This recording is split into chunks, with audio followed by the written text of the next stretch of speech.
Webinaire sur la thématique de la couverture de change et du placement en devises. Je suis Chloé Roulant, conseil en développement international à GREX, le centre de commerce international de la Chambre de commerce et d'industrie de Grenoble. Nous permettons à nos clients de développer leur chiffre d'affaires à l'export en les accompagnant tant sur l'approche commerciale des marchés étrangers que sur les aspects réglementaires, comme la douane, la logistique, la fiscalité et aujourd'hui les paiements à l'international.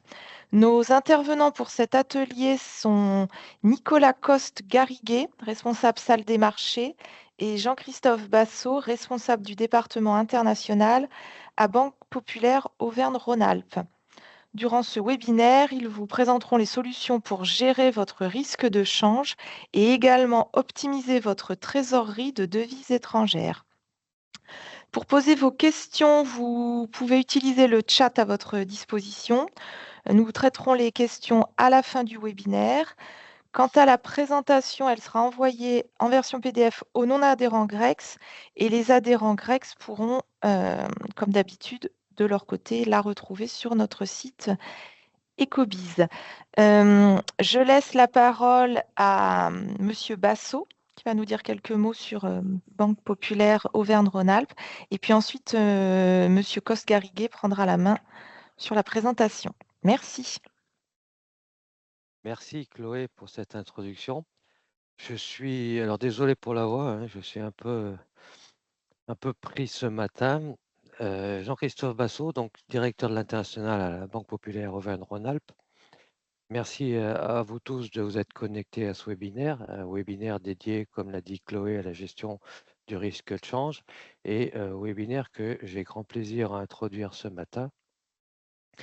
Je souhaite avant tout remercier la CCI et particulièrement le GREX qui nous offre aujourd'hui la possibilité de participer à cet événement dans le cadre de notre partenariat. Et avant de passer le relais à Nicolas Coste-Garriguet qui va nous apporter tout son éclairage sur la thématique du jour, je souhaitais moi profiter de l'occasion qui m'est offerte aujourd'hui pour revenir brièvement sur les principaux points forts de notre établissement. Établissement, je le rappelle, qui est par ailleurs classé première banque des PME selon la dernière étude de l'Institut Kantar, et institut qui évalue chaque année, par le biais d'une enquête, les banques françaises sur le marché de l'entreprise. Pour moi, les deux principaux points forts de notre établissement sont notre proximité, notre réactivité. En effet, l'international à la Banque Populaire Auvergne-Rhône-Alpes, c'est une agence expertise à l'international avec 5 chargés d'affaires qui sont sur l'ensemble, qui sont disposés sur l'ensemble de nos 15 départements, enfin les 15 départements que nous couvrons aujourd'hui au niveau de BP Auvergne-Rhône-Alpes, dont un basé à Grenoble pour ce qui nous intéresse aujourd'hui. L'international à la BPORA, c'est aussi un service trade qui est lui aussi basé dans l'agglomération grenobloise et qui traite l'ensemble des opérations trade, CREDOC, tant à l'import qu'à l'export, remise doc, import-export bien évidemment, mais aussi toutes les garanties internationales de nos clients. Je parle bien évidemment des garanties émises et des garanties reçues. L'international, c'est aussi un service flux qui est basé dans les mêmes locaux en région grenobloise, dans l'agglomération grenobloise, pardon, qui traite les rapatriements et les transferts confiés par nos clients.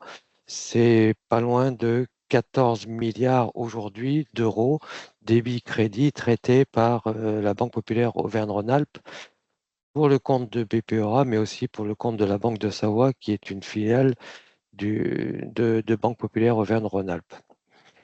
Il y a aussi dans cet environnement une salle des marchés qui, elle, est basée à Lyon, qui est représentée aujourd'hui par son responsable Nicolas Coste-Garriguet, qui est en mesure de vous proposer toutes les stratégies de couverture, mais Nicolas y reviendra bien évidemment dans sa présentation. Enfin, on a aussi une particularité chez BPORA, c'est le fait qu'on bénéficie d'une filiale qui s'appelle Pramex International, qui accompagne aussi tous nos clients prospects dans leur projet d'internationalisation, tant pour la création d'une filiale à l'étranger que, j'allais dire, dans la gestion comptable, administrative, fiscale, mais aussi RH, avec une couverture sur plus de 70 pays aujourd'hui. J'allais dire le second point fort, même si nous en avons d'autres, hein, c'est notre organisation interne, basée sur un principe primordial pour nous, qui est le trinôme, c'est-à-dire un chargé d'affaires entreprise aujourd'hui basé dans l'une de nos 23 agences entreprises ou grandes entreprises de notre territoire. J'en parlais tout à l'heure, hein, c'est plus de 15 départements, qui reste bien évidemment le pivot de la relation.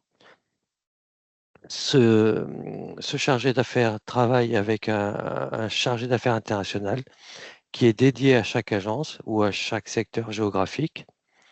Et ce même chargé d'affaires international travaille lui aussi en binôme avec un expert trade pour, j'allais dire, assurer la continuité du service client. Voilà, j'en ai terminé. Je pense que vous êtes plus venus ce matin pour écouter Nicolas que moi-même. Merci pour votre écoute et je reste bien évidemment à votre disposition pour échanger sur toutes les thématiques que je viens d'aborder. Voilà, Nicolas, à toi de jouer. Merci Chloé, merci Jean-Christophe. Bonjour à tous, hein. Donc moi, je suis ravi d'être avec vous ce matin pour aborder un sujet passionnant, hein, mais également technique, c'est les risques de change. Alors, merci au Grex de nous permettre cette intervention. Alors, le sujet du jour, c'est la couverture du risque de change à l'export avec une partie sur le cash management. Bon, en moins d'une heure, on ne pourra pas tout aborder, mais en tout cas, je vais essayer d'être concis, de susciter des interrogations, hein, dans votre gestion, hein, comme un aiguillon, ou tout simplement la conforter, parce que je vois parmi les participants, j'en connais certains. Donc, on va rentrer dans le vif du sujet tout de suite. Donc là, on retrouve le sujet, c'est vous recevez des devises de la part de clients à un moment donné en décalage, hein, souvent après validation du contrat. Qu'est-ce qu'on fait avec ces devises? Comment on les couvre? Est-ce qu'on a besoin de les vendre tout de suite pour les transformer en euros ou pas? Voilà, on va voir vraiment tous ces sujets. Je vais beaucoup parler du dollar, hein, parce que ça reste la devise de référence, hein, qui est utilisée, hein, parmi nos clients, ou même quand je travaillais dans d'autres salles des marchés, ça reste la devise principale. Mais on peut après aborder sans problème d'autres devises. Les mécanismes sont les mêmes ou quasiment.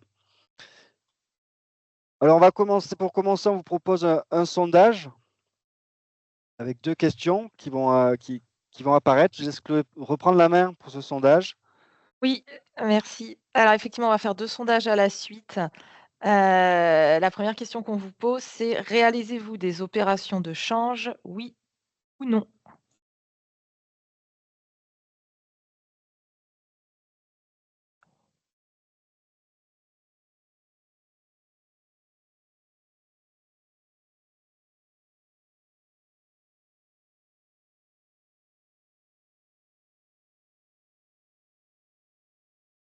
Alors, effectivement, on voit quand même que 56 des entreprises présentes aujourd'hui à ce webinaire, réalisent des opérations de change.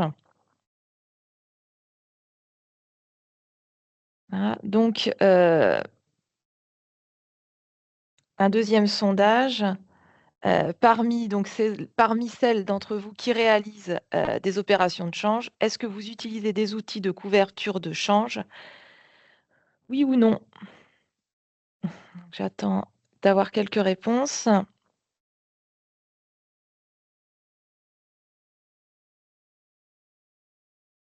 Eh ben, il semblerait que pas tant que ça, hein, on n'aurait que 25 des entreprises, Nicolas, qui, utilisent des outils de couverture de change aujourd'hui. Merci Chloé. Bon, je suis pas surpris de de la réponse à la seconde question. Et dans mon quotidien, je me rends compte des entreprises de taille plus réduite ou de taille significative même, à plusieurs dizaines de millions de chiffres d'affaires à l'étranger, n'utilisent pas forcément des couvertures de change parce que c'est complexe, parce qu'on ne se connaît pas, parce qu'on a des pratiques, des habitudes. Justement, aujourd'hui, voilà, ce sera l'occasion de voir les différents outils. Alors, il n'y a pas une règle de gestion de couverture du risque de change, hein. Chaque entreprise a son propre gestion, a son propre fonctionnement.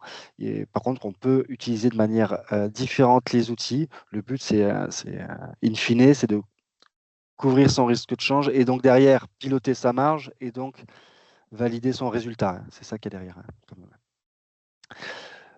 Sans plus attendre, je commence. Donc, 3 thématiques, hein, le risque de change à l'export, donc bien l'identifier. La couverture de change, quels sont les outils utilisés dans le marché actuellement. Et après, le placement de trésorerie en devise. Là, vous voyez le graphique de l'euro-dollar, hein, donc je reste toujours dans l'exemple de l'euro-dollar, une entreprise qui est exportatrice et donc qui reçoit des dollars US, donc une devise étrangère pour après, à un moment donné, en fonction du besoin, aller vendre ces dollars pour créditer son compte euro. Donc là, on voit sur un an glissant la volatilité, la variation de l'euro-dollar. Donc on voit qu'on a pu atteindre au plus bas 1,05, au plus haut 1,12. Quand on vend un contrat ou qu'on négocie un contrat à l'étranger, qu'on soit à 1,12 ou 1,05 au niveau du change, on va voir qu'il y a un impact quand même significatif, hein, sur le résultat ou sur la marge. Pourquoi ça évolue, l'euro-dollar ou toutes les autres devises? Ça évolue par rapport à tout ce qui est croissance économique, tout ce qui est chiffres macroéconomiques, chiffres d'inflation, ça a été la mode quand même où le sujet est revenu au devant de la scène pendant 2 ans. Le resserrement ou le desserrement plutôt actuellement de la politique monétaire, hein, des banques centrales. Ça, c'est sur l'euro-dollar et sur les devises majeures, c'est vraiment le driver principal. On a également l'impact géopolitique sur une zone, mais également lié à la devise dollar, parce que le dollar US reste, avec le franc suisse ou l'or, une valeur refuge. Donc on va pouvoir voir le dollar se renforcer à cause d'un risque géopolitique global mondial, on va dire. L'endettement des États, c'est un sujet à la mode chez nous. Puis les élections politiques, c'est un sujet qui va arriver prochainement sur le dollar avec les élections américaines. Que ce soit Trump ou Harris qui passent, ils sont au coude à coude, hein. Ça n'a pas les mêmes impacts, ou ça n'aura pas le même impact, que ce soit sur le plan géopolitique, mais également au niveau des chiffres macroéconomiques aux États-Unis. Sur l'euro-dollar, on anticipe un mouvement, hein. Alors je dis on parce que ce n'est pas les prévisions de Nicolas ni de notre groupe BPCE. Là, ce sont les prévisions d'une moyenne. La source, c'est Bloomberg, c'est la moyenne d'établissements financiers, hein, plus de 40. Donc on voit les prévisions. Là actuellement, je suis à 1,09 ce matin sur l'euro-dollar. On a même cassé, on les a enfoncés, on est descendu sous les 1,09. Là, ça remonte un petit peu. Mais on anticipe voilà, une hausse de l'euro-dollar. Donc l'euro s'apprécie face au dollar sur les prochains trimestres. Ça ne va pas dans le sens des exportateurs, des vendeurs. Encore une fois, c'est que les anticipations à un moment T. On pourrait très bien avoir un euro-dollar avec un conflit géopolitique et un risque accru sur les marchés. On pourrait voir le dollar se renforcer et donc du coup avoir un euro-dollar qui baisse, hein. Mais aujourd'hui, voilà les anticipations. Parce que ça prend en compte notamment ce que j'appelais le driver tout à l'heure, le resserrement ou le desserrement plutôt des politiques monétaires des banques centrales. La Banque centrale européenne doit parler cette semaine. On anticipe une baisse de 25 points de base. Si elle le fait ou elle ne le fait pas, automatiquement, ça va appuyer sur l'euro-dollar. Pareil, si la Réserve fédérale américaine baisse ses taux ou accélère son planning de baisse, là aussi, on va créer un mouvement, on va créer un biais sur l'euro-dollar, hein. Prenez un exemple chiffré sur le risque de change. Comme je l'ai dit tout à l'heure, si je vends par exemple 500 000 $ à 1,12 ou si je les vends à 1,05, je vais avoir un écart important lorsque je vais avoir mon crédit en euros. Là, la perte de change, c'est 30 000 euros. 30 000 euros, c'est petit, ou pas, en fonction des montants, en fonction des tailles des entreprises. Moi, je regarde par rapport à la valeur du contrat de 500 000 $ que j'ai reçu de la part de mon client, j'ai perdu 6% si je ne suis pas couvert. Alors, des fois, je serai gagnant, des fois, je serai perdant. Le but, c'est pas pour moi d'être. L'idéal, c'est d'être toujours gagnant, mais il ne faut pas être perdant. Quand je négocie mon contrat avec mon client, je valide ma marge derrière. Surtout que les directions financières dans le monde actuel, il y a la volatilité de change, il y a la volatilité de la matière première, il y a la volatilité des conteneurs, volatilité des taux. Il y a quand même beaucoup d'impacts qui peuvent être négatifs sur une marge, sur un résultat. L'idée là, c'est de ne pas spéculer, c'est je couvre avec des outils, je sais à combien je vais vendre mon dollar dans 3 mois si mon client doit me payer dans 3 mois alors que je négocie aujourd'hui sur la base d'un cours. C'est ça l'idée. Donc là, on voit que la conséquence de l'absence de couverture, c'est une potentielle perte de gain sur la transaction, perte de la marge, et surtout, c'est une absence de pilotage. Après, tout dépend encore une fois si on a besoin de vendre les dollars tout de suite. Parce que pour venir créditer sa trésorerie euro. Tant que je n'ai pas vendu, je n'ai pas perdu, on dit. Hein. Et ce n'est pas faux. Par contre, si j'en ai besoin à un moment donné, là, je peux créer une perte de change. Les outils de couverture. Alors déjà, il y a la couverture naturelle. On n'est pas obligé de prendre quelque chose pour se couvrir. Dans l'idéal, c'est avoir une couverture naturelle du risque de change. Qu'est-ce que ça veut dire? C'est-à-dire que j'ai un flux entrant en dollars, mais en parallèle, j'ai un flux sortant en dollars également. C'est-à-dire que j'ai un client qui me paie en dollars, mais pour réaliser ma prestation ou respecter en tout cas mon contrat en dollars, j'ai moi-même investi en dollars. Voilà, donc on a quand même une circulaire. Dans le monde parfait, j'annule mon risque de change. Le problème, c'est que c'est jamais concomitant. Donc on a toute cette notion de BFR, de besoin en fonds de roulement, pour avoir un décalage possible dans le temps ou un décalage de montant. La logique, ce serait un décalage de montant en plus du temps. C'est-à-dire que j'ai investi 80 pour vendre à 100 à mon client. Voilà, j'aurai quand même un reliquat de 20. Je vais devoir piloter.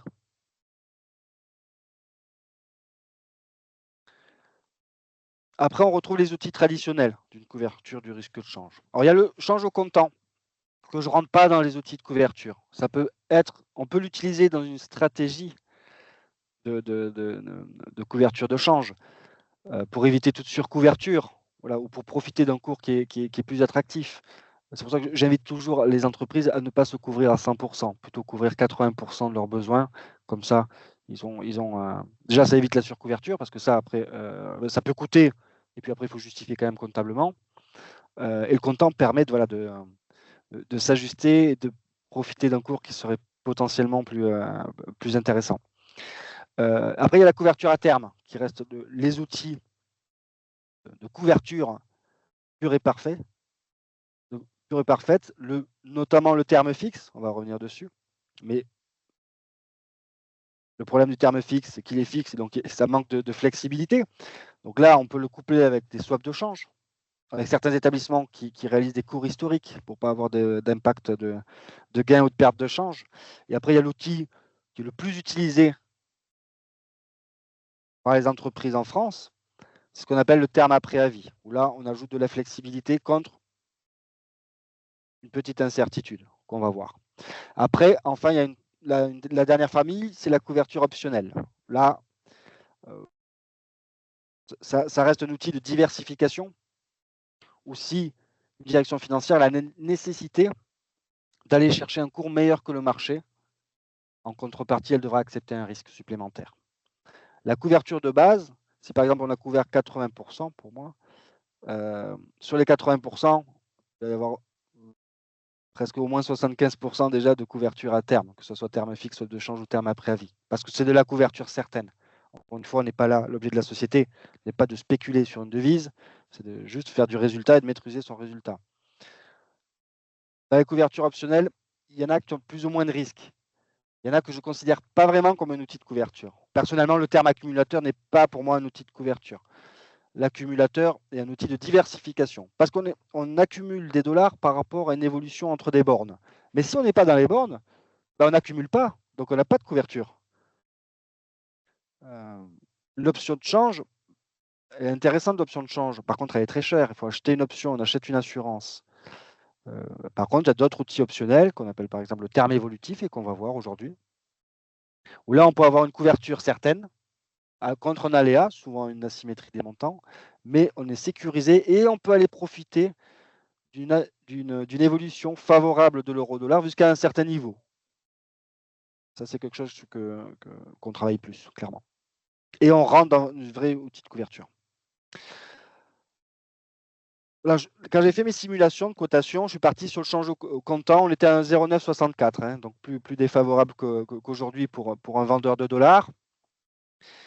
Donc on a le change au comptant, mais là c'est comme si vous, pour ceux qui ne réalisent pas d'opération de change, c'est comme si vous partiez en vacances, vous avez besoin je dis n'importe quoi, de 10 000 dollars pour votre entreprise, vous les faites au moment où vous en avez besoin. Le change à terme, c'est la couverture traditionnelle, pure et parfaite. Pure et parfaite parce qu'il n'y a pas d'aléa sur le papier. C'est-à-dire que je bloque un cours de vente du dollar pour un montant précis, pour une date précise. L'idéal, c'est quand on n'a pas d'incertitude, et on sait que mon client va venir me payer dans 3 mois. Donc au moment où je négocie mon contrat sur la base d'une contre-valeur de change qui correspond au cours à terme à 3 mois du dollar.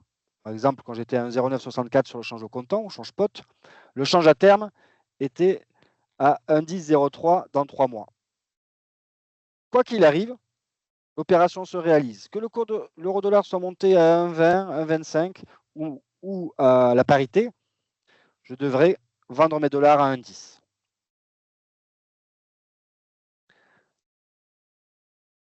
Sur le change à terme, le point négatif de cette petite couverture, c'est l'aléa. C'est-à-dire, si au final mon client il a une difficulté, il ne peut pas me payer à 3 mois, mais qu'à 4 mois. Ou je ne sais pas exactement quand est-ce qu'il va me payer. Il va me payer entre 60 et 90 jours, mais dans cette période-là. Là, je peux quand même tirer sur le change à terme, mais ça va venir modifier mon cours de change, du coup, légèrement. C'est pour ça que les financiers ont créé l'outil qui est le plus utilisé, hein, c'est l'enveloppe, nous on l'appelle Covery Plus en interne, mais sinon c'est le terme à préavis dans les autres établissements, où là je bloque une enveloppe sur un an et j'utilise quand j'ai envie. En totalité ou pas.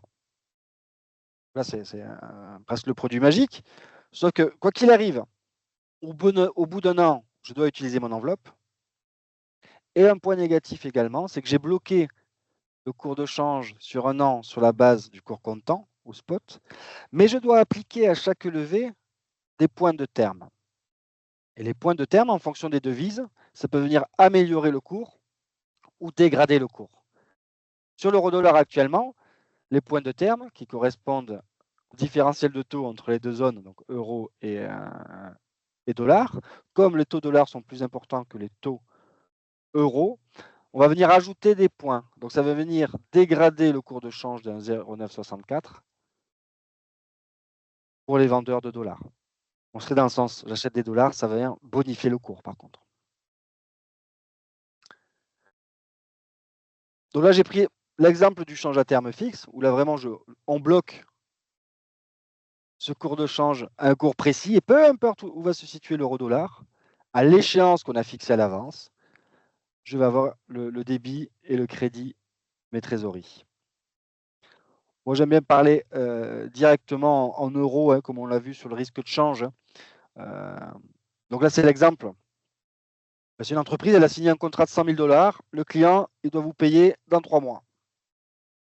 Quand je négocie mon contrat, il faut apprécier le retour en euros de la transaction.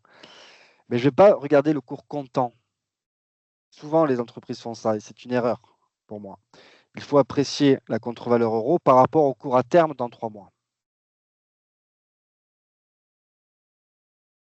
Le risque pour l'entreprise, c'est que dans 3 mois, elle a reçu les 100 000 $, elle doit les vendre, mais elle ne s'est pas couverte, par exemple. On n'est plus à 1,10 sur le cours à terme, on n'est plus à 1,0964 sur le spot, mais on est à 1,15 parce qu'il y a eu un événement, comme on l'a vu, géopolitique ou macroéconomique qui fait, et ça tombe tous les jours, hein, la volatilité de l'euro-dollar, elle est tous les jours, hein, les autres devises également.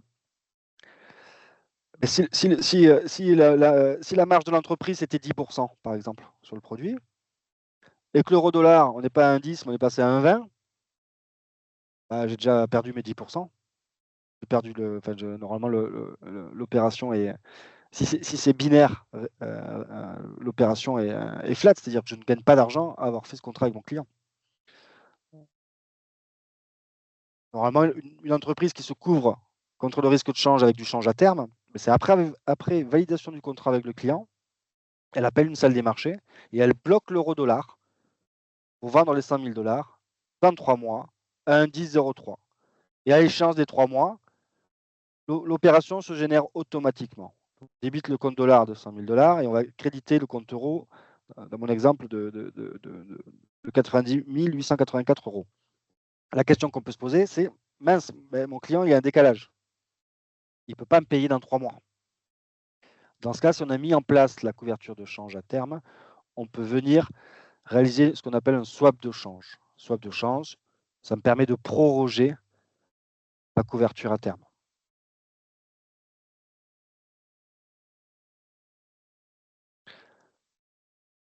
Si je ne suis pas à l'aise et je ne sais pas quand mon client me paie ou quel montant précisément, on va venir mettre en place le terme à préavis. Terme à préavis, pareil, là je bloque le cours garanti au niveau du spot, du prix comptant, et à chaque besoin, mais rien ne se passe, hein. Quand j'ai bloqué, c'est sur 1 an. Je n'ai pas le débit et le crédit sur mon compte euro, compte dollar au moment de la mise en place. C'est uniquement quand je vais avoir besoin de vendre les dollars, je vais appeler la salle des marchés ou lui envoyer un email en lui disant j'ai besoin de libérer sur cette enveloppe de millions que j'ai mis en place, ou une enveloppe de 200 000 $, j'ai besoin de libérer 15 367 $ en valeur jour, parce que j'en ai besoin sur ma trésorerie. J'ai besoin de l'euro. Encore une fois, il y a une gestion de couverture de change qui est différente si on a besoin de vendre les dollars ou pas, hein. Si on a besoin de vendre des dollars, c'est qu'on en a besoin sur l'euro.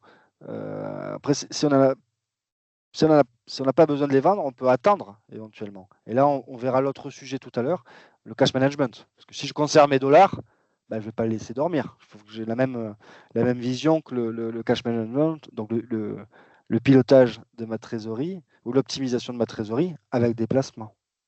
Non risqués, parce qu'on peut avoir besoin de ces dollars au moment où on trouve le cours plus intéressant. Et puis après, on peut avoir une logique bicéphale, ou enfin pas forcément bicéphale, mais on peut avoir une logique où on mélange. J'en ai pas besoin, donc je vais placer, parce que le fait de placer, ça me permet au final, d'avoir des intérêts qui vont compenser un cours de change qui à terme, de vente à terme, qui serait moins favorable qu'aujourd'hui. Il peut y avoir un combo comme ça. Le terme à préavis, c'est souvent utilisé pour les entreprises qui anticipent un besoin dans une devise moyen sur l'année. Alors bien sûr, on se couvre, hein, on ne surcouvre pas. Et également qui budgète, parce que souvent dans les entreprises, on voit des plans à moyen terme, ou en tout cas un prévisionnel sur l'année passée. Mais quand on fait un prévisionnel, en général, avec la direction des achats, ou avec les achats tout simplement, on regarde sur quelle base de cours on négocie le contrat. Donc là c'est l'exemple d'une entreprise qui réalise un chiffre d'affaires à l'étranger de 2 millions de $. Son risque, c'est le même que tout à l'heure, c'est la hausse de l'euro-dollar. Plus l'euro s'apprécie face au dollar, moins si elle vend, elle maintient sa marge et son résultat du fait que le dollar se soit déprécié. Donc elle budgète sur une année un cours à 1,11 par exemple, comme les anticipations qu'on a vues en préambule. Et donc elle va réaliser ses négociations avec ses clients sur la base de ce cours à 1,11. Là, elle voit que le cours spot actuel, il est à 1,0964. Même aujourd'hui, il est à 1,0907. Elle peut se sécuriser sur un niveau qui est bien plus intéressant que le 1,11 budgété. Alors, encore une fois, il faut avoir du bon sens. On va pas mettre, si elle a besoin de 2 millions de $, on ne va pas couvrir les 2 millions de $. Peut-être que le cours il va continuer à baisser et s'améliorer. mais on va venir cranter sur une partie, sécuriser une partie de son résultat qui est lié à son chiffre d'affaires à l'étranger. Donc, on va prendre cette enveloppe d'1 million de dollars à 1 an, et elle a 1 an pour l'utiliser. Et donc, à chaque fois qu'elle en a besoin, elle prend en contact de la salle des marchés, qui va venir tirer sur cette enveloppe. Quoi qu'il arrive à l'échéance, il y a le débit crédit sur les comptes. Les flux se font. Après, encore une fois, pas scléroser, il faut notre business, donc on a la possibilité de faire un swap de change également, c'est-à-dire de proroger cette enveloppe. Nicolas, je me permets d'intervenir, il est 11h30. Merci. Je suis bavard, je vais avancer plus vite. Surtout que là, on arrive sur un sujet intéressant, un peu plus complexe. Je vais essayer d'aller assez vite malgré tout. C'est le terme évolutif. Je parlais des stratégies d'option de change. Donc là, c'est le niveau un peu plus élevé. Hein. Le terme évolutif, il est composé de 2 options de change. Une option achetée, une option vendue. Et l'option qui est vendue a une barrière activante. Voilà pour la technique. Mais concrètement, qu'est-ce que ça fait? Concrètement, c'est j'ai un cours garanti à un niveau sur des échéances trimestrielles, dans mon exemple. On pourrait très bien faire une livraison des dollars, un règlement livraison des dollars mensuellement. Là, j'ai fait un terme évolutif trimestriel sur 1 an, donc chaque trimestre. J'ai bloqué mon cours garanti. Donc, j'aurai ce cours de vente de dollars garanti et je peux profiter de la baisse de l'euro-dollar, parce que c'est souvent frustrant hein, de mettre en place une couverture, surtout quand on voit, quand on fait ce qu'on appelle du back trading, c'est-à-dire qu'on regarde derrière, on dit ah mince, je me suis couvert à 1,10, mais le cours il est parti à 1,05. Voilà, c'est un manque d'opportunité, c'est tout, mais ça peut être frustrant. Là, ce qui est intéressant dans cet outil-là, c'est que j'ai bloqué mon cours garanti, quoi qu'il arrive, je sais à quelle sauce je serai mangé, mon pire des cas, et je peux profiter de la baisse de l'euro-dollar jusqu'à des niveaux de 1,06. Vous voyez, chaque trimestre, ça a évolué, le niveau de la barrière.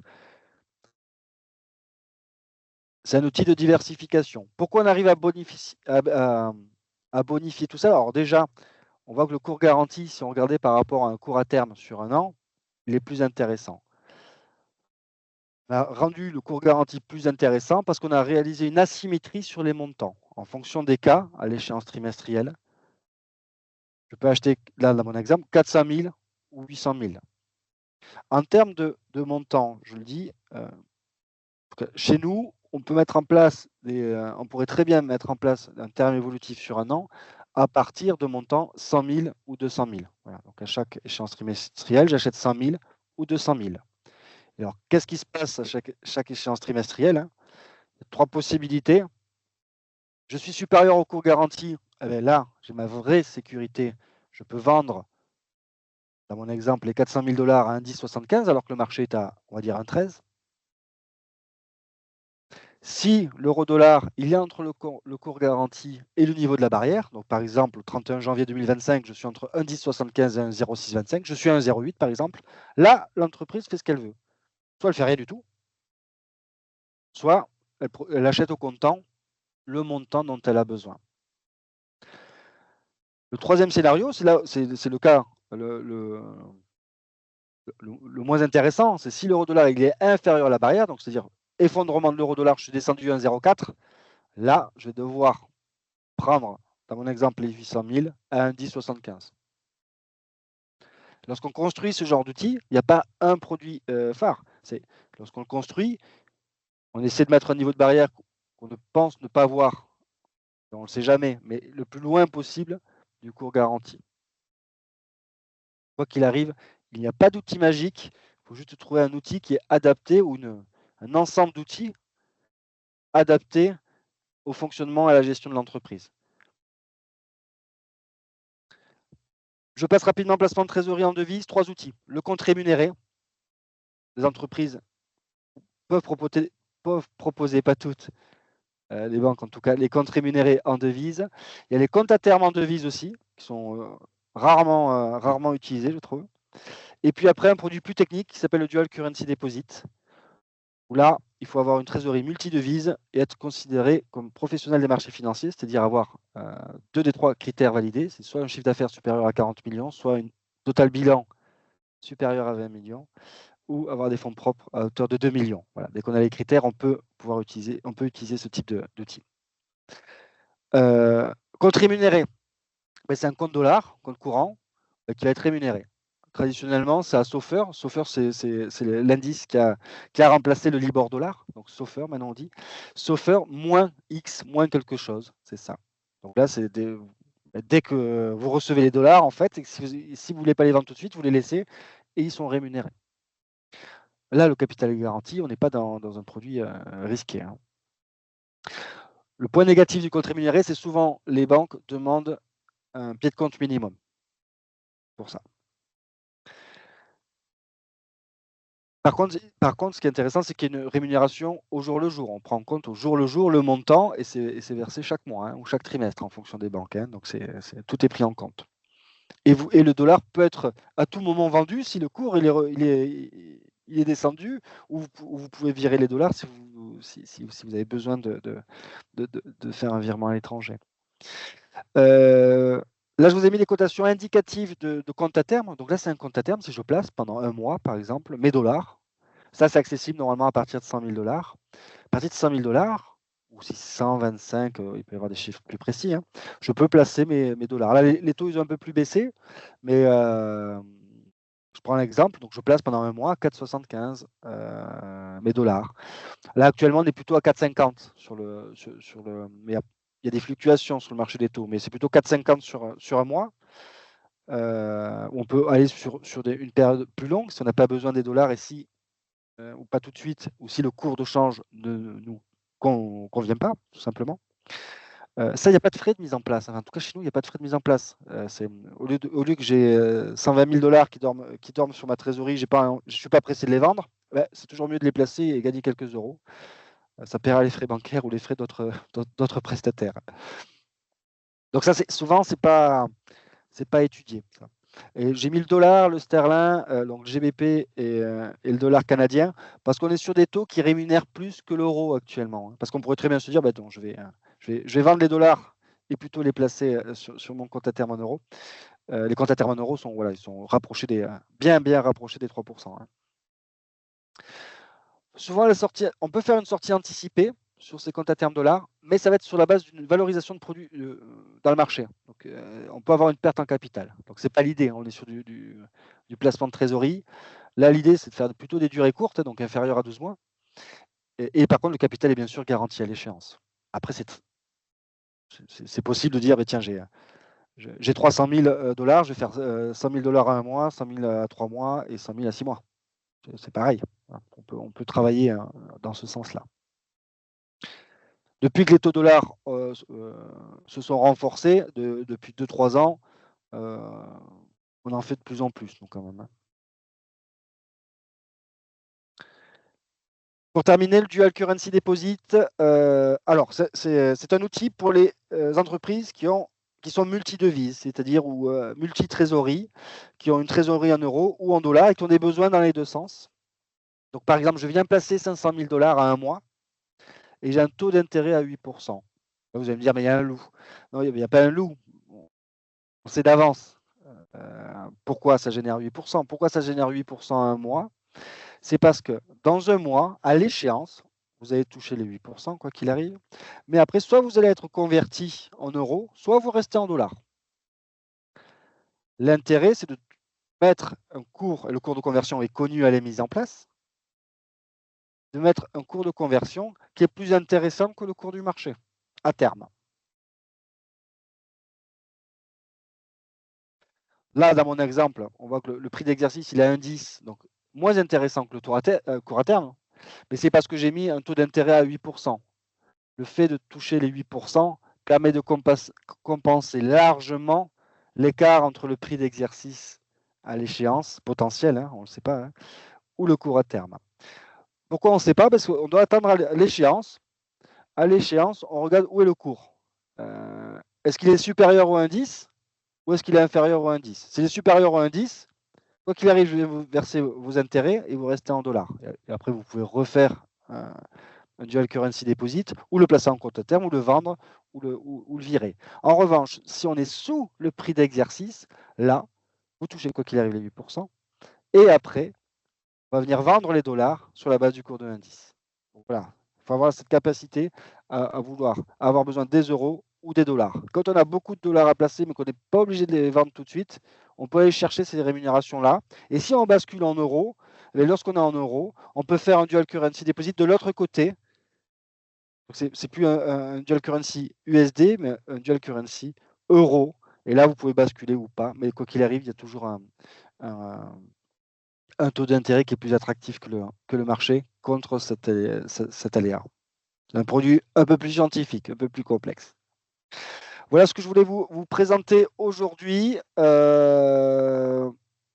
N'hésitez pas à poser les questions, je vais les regarder et répondre rapidement. Juste voilà, nous on est basé à Lyon, on est 5, on prend pas de position spéculative.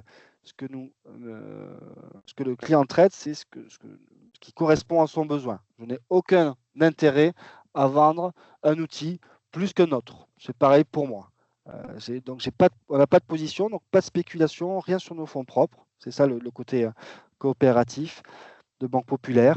Et l'intérêt pour moi, voilà, c'est mon objectif, hein, c'est apporter l'expertise sur nos territoires pour toute taille d'entreprise, parce qu'on en a besoin. Voilà, en tout cas, je vous remercie. Je vois qu'il y a des questions, je vais y répondre tout de suite.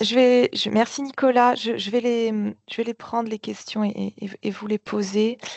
En tout cas, merci beaucoup pour toutes ces informations.